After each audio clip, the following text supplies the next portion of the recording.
अंदर बहुत सी शक्तियां हैं सुप्तावस्था में, जो कुंडलिनी के जागरण से जागृत हो गई। आज आपको मैं यही बताना चाहती हूँ कि कुंडलिनी के जागरण से क्या क्या बातें हो जाती। पूरा तो बता नहीं पाऊंगी, उसके लिए तो एक ग्रंथ लिखना होगा, पर आपको थोड़ा थोड़ा समझा। कुंडलिनी के जागरण से सर्वप्रथम हमारी तंदुरुस्ती ठीक हो जाती है, हमें स्वास्थ्य मिल जाता है।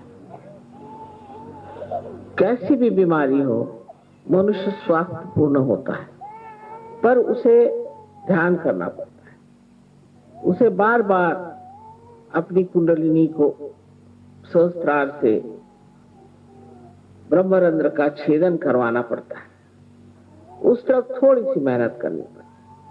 अगर उसने थोड़ी सी मेहनत की तो वो उस स्थिति को प्राप्त होता है जिसे हम निर्विकल्प समाधि कहते हैं।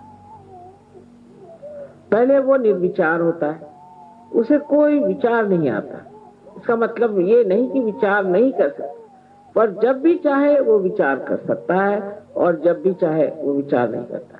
यानी जो हर समय पागल जैसे हम विचार करते ही रहते हैं, एक क्षण भी नहीं रुकते, वो सारे ही विचार हमारे ऊपर जो मंडराते रहते हैं वो हट करके एक स्वच्छ आकाश सा हमारा हृदय और हमारा मस्तिष्क हो जाता है हल्का।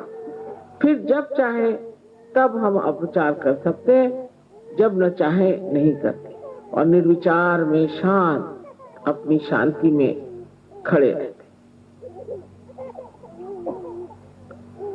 अब बहुत से लोगों को मानसिक व्यथा है, बहुत से लोग आते हैं उनको डिप्रेशन हो गया।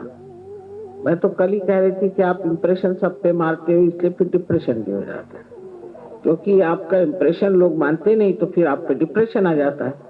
तो आप इंप्रेशन ही क्यों लोगों पर मारते? पर कुछ कुछ लोगों को डिप्रेशन और भी किसी वजह से आता है। उसकी वजह क्या है? उसकी वजह क्या? अब इधर चित्त रखे, चित्त देखिए एकदम खट से उधर जाता है आप लोगों का। इधर देखिए, आप इधर देखते हैं, चित्त को जरा आप संयत रखें,